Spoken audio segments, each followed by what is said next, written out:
Allez, bonjour à toutes et à tous. Nous sommes à Héry-sur-Ugine, en Savoie, on est toujours en Savoie ici, dans les Alpes du Nord. Et je suis avec Jean-Luc Joseph, qui est photographe et aussi violoneux, puisque vous jouez très bien du violon. Bonjour. Bonjour. Alors, dis-moi, ici d'abord, on est à quelle altitude? On est sur la commune, c'est plus la commune d'Héry, c'est un hameau maintenant qui fait partie intégrante de la commune d'Ugine. Voilà. Donc on est ici à Héry-sur-Ugine, en Haut-Val d'Arly, et ce hameau d'Héry était un village à part entière, avec un conseil municipal et un maire, jusqu'en 1971 inclus. Et en mars 71, donc, le rattachement à la ville d'Ugine a été prononcé, comme ça s'est fait un petit peu plus tard avec Outrechaise, par exemple. Donc voilà, le village lui-même est situé à 930-940 mètres d'altitude. Il est très pentu. C'est pour ça que dans le village, on habite à 930 ou à 950 mètres d'altitude. On a déjà monté bien 5 mètres depuis qu'on est arrivé. Alors ce village est très petit en soi parce qu'il est construit au bord d'un ravin et il s'enfile dans la gorge du Monneret, le torrent qui traverse le village. Et le village lui-même ne comprend que 13 constructions, dont l'église, dont la mairie, dont l'école. Et 3 bistrots. Alors, on va aller voir déjà cette cascade alors. On descend vers la cascade. On y va. Alors là, ce qui est curieux de ce hameau, qui était une commune quand même, on le rappelle, il n'y a pas de rue. On n'a que des chemins. Il n'y a que des chemins parce que la pente fait que partout il n'y a que des sentiers pour rejoindre une maison à une autre. On va en voir une dans un instant qui doit faire moins d'1 mètre de large. Oui, c'est tout très important. Et là, on voit pareil, on est quasiment au faîtage d'une maison qui fait 2 étages. Voilà. Elle est à côté de nous. Oui. On passe au-dessus, on passe en amont de la maison, au ras de la cheminée. Exact. Ah, c'est assez curieux pour ce village d'être tout en pente, comme beaucoup de villages savoyards d'ailleurs. Oui, alors Jean-Luc, plus on avance, plus c'est étroit. Exactement. Alors, exactement. Comment on faisait ici l'hiver? Parce qu'il neige là l'hiver. Oui. Donc là, on est devant la maison qui est la plus installée au fond de la gorge du Monneret. Alors le Monneret, c'est ce ruisseau. Hein. Voilà, c'est le torrent qui passe. C'est un torrent avec cette belle cascade. Exactement. Je pense qu'on doit l'entendre un petit peu vrombir. On l'entend. Ces derniers jours, il y a beaucoup d'eau, c'est bien. Mais la maison qui est ici, là, sur notre gauche, elle était accessible que par ce petit sentier qui était là. Il faut imaginer, puisqu'ici on est sur la façade nord, qu'en plein hiver, ça devait être enneigé, verglacé. Il faisait un tunnel sous la neige pour passer. C'est pas impossible. Du mois de novembre au mois d'avril, ça devait être particulier. Il fallait passer par là. Ouais. Alors, ici, tu nous as parlé, bon, là, c'est l'arrivée d'eau, donc, il y a une prise d'eau là-haut, voilà, et une arrivée d'eau, puisqu'on a un moulin qui est un petit peu plus bas. Voilà, donc le café-épicerie le café-épicerie Ravier fonctionnait en autonomie au niveau de la production d'électricité, puisque l'eau était captée dans une petite vasque qui se trouve à l'aval de la cascade. Il y a un canal d'amener de l'eau que l'on voit ici prendre ce grand virage, et ensuite donc ça se poursuivait par une conduite qui entraînait donc une turbine qui produisait l'électricité nécessaire au café-épicerie. Au café. Ils étaient entièrement autonomes donc. Absolument. Au niveau électricité. Oui. Ah oui, on voit encore d'ailleurs là-dessous la conduite. Et là, on est dans le sommet du toit du voisin. Exactement. Finalement. Et là, on voit bien l'implication des maisons. Le toit de l'un verse sur le mur de l'autre. Il n'avait pas le choix. Non. Il n'avait pas le choix. Non. Voilà, cette implantation. Cette cascade qui est magnifique d'ici, elle est vraiment très belle. Elle est super. Et là, on est clairement. Alors, il y a une chose quand même, tu m'as dit tout à l'heure, tout est nettoyé par les gens qui habitent le village. Voilà. Donc l'an dernier, en novembre 2022, il y a une journée, alors qu'on appelle journée citoyenne, et qui a rassemblé 43 personnes exactement. Dans un village de 13 maisons. Voilà. Dans un village qui doit comporter environ 200 habitants permanents. Ah oui. Voilà. Et donc les habitants volontaires se sont retrouvés pour débroussailler la rive gauche de ce torrent, pour lui redonner un petit peu d'air, d'oxygène, de vue surtout, parce que quand on passe sur le pont, on voit ce village étonnant Et c'est bien maintenant qu'on ait la vision jusqu'au pied de la cascade. C'est vrai que ce pont est magnifique. Alors, on va aller au pont. On va aller voir le pont maintenant. Voilà. Alors là, maintenant, on arrive vers ce fameux pont. Alors, ce qui est curieux, ce pont, c'est que d'un côté, quand on regarde, on va dire, quand on descend sur Ugine, à droite, il y a 10 mètres. À gauche, il y a combien? Ouais, une trentaine. Le terrain est tellement en pente. Oui, ça aussi, c'est spectaculaire. Hein. C'est vrai que c'est cette belle arche. Oui. Et on a une idée de la construction. C'est quelle époque ce pont? On est au début du XXe. Début XXe siècle. Oui, oui. Il y a toujours eu un pont pour traverser le Monneray. Oui. Toujours aussi imposant parce que c'est quand même un pont qui est assez beau. Une seule arche, une seule belle arche en pierre avec une voûte en pierre de taille, naturellement. Il a dû être remplacé au début du XXe.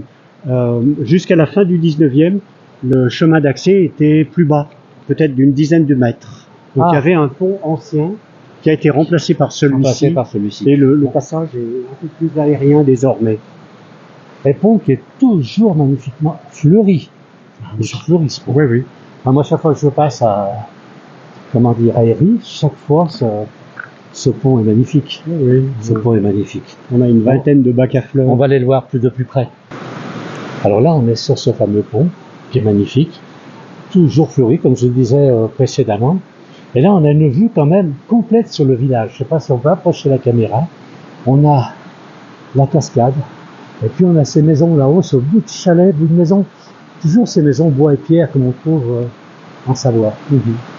C'est incroyable, comme les maisons sont vraiment collées les unes aux autres. Et dans une pente, c'est pas possible. Oui. Et là, il y avait du foin quoi, dans ces maisons à l'époque. Il y avait quelques granges. Il y avait des granges. C'est assez extraordinaire de voir ce ruisseau qui est vraiment magnifique. Donc là, on est dans le coin.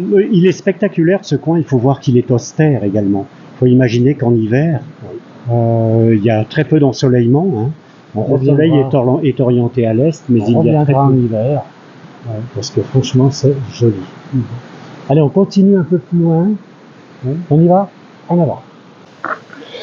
Alors là, on est devant une des trois bars, qui est en restauration actuellement. Voilà, donc c'était l'ancien café-épicerie Ravier. Le dernier tenancier, c'était Dédé Ravier, que tout le monde a connu et apprécié. Et ce café-épicerie a fermé à l'automne 2001. Il y a 20 donc ans. Ça fait 22 ans bientôt qu'il a fermé. Et ça a été un peu la mort du village. Évidemment. Voilà. Alors derrière nous, on voit que les murs, tout a été rénové. Donc il y a un chantier de rénovation de l'ensemble de l'établissement pour en faire à nouveau, on l'espère, un café-épicerie qui ouvrira, on l'espère là aussi, bientôt. Et cet établissement fera également gîte. Donc ça va redonner une bulle d'oxygène au village. Tout à fait, amener un peu de vie, surtout dans un village. C'est vrai que quand il y a un bar, le bar, l'épicerie, c'est là qu'on se retrouve. Hein. Voilà, exactement. C'est là qu'on se retrouve. Et là, donc, c'est privé, non? Alors, les locaux ont été rachetés par la commune d'Ugine. Voilà. Et puis, le deal, c'est de trouver un animateur ou une animatrice pour animer le lieu, café, épicerie, pourquoi pas dépôt de pain, dépôt de colis. Pourquoi pas un jour dépôt bancaire, on peut tout imaginer, voilà. Et puis il y aura également un gîte donc à terme. Voilà, parce qu'il y a quand même pas mal de toits, beaucoup de rando dans le coin. Voilà. Puis le ski pas très loin, il y a tout ce qu'il faut. Et quand les gorges de l'Arly sont fermées, alors c'est un calvaire pour la route d'Héry, mais c'est un calvaire pour les habitants, mais au moins les gens ralentissent, s'arrêtent pour apprécier le village, et là ça sera un bon point de chute pour eux. Le village est tellement beau. Jean-Luc, on va pas se quitter sans que j'ai un petit coup de violon, en nous expliquant depuis quand les violons sont là. On y va? Allez, en avant. Avant de nous séparer, Jean-Luc, les violonneux, alors, explique-moi un petit peu les violonneux dans le Val d'Arly. Alors, les violonneux, ici on est à Héry, et Héry c'est le cœur de la planète des violonneux, sur la Savoie, voire peut-être en France.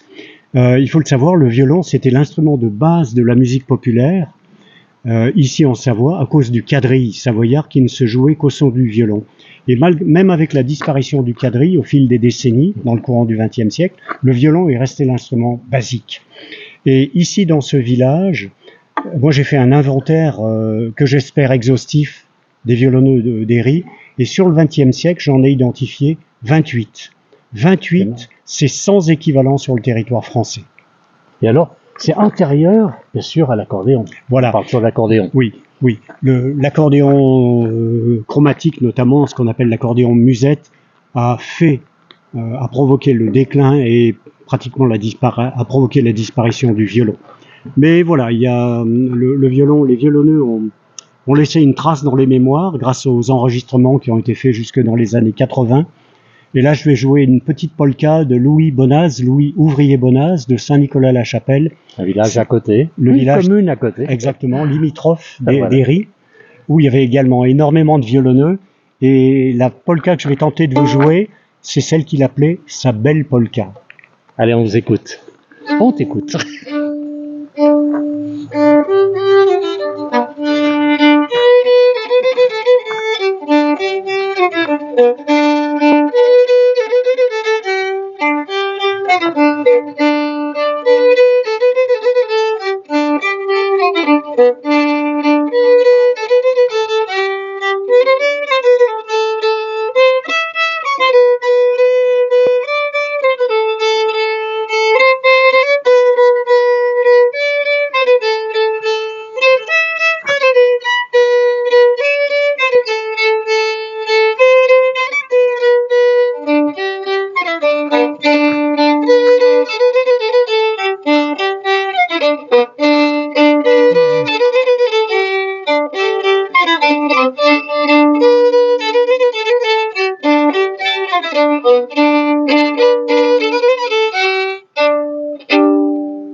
Merci Jean-Luc, merci beaucoup. C'est vrai que c'est agréable quand même.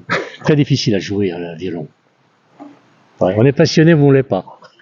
Voilà. Je pense que tous les instruments sont difficiles à maîtriser. Il n'y en a pas qui soient plus difficiles l'un que l'autre.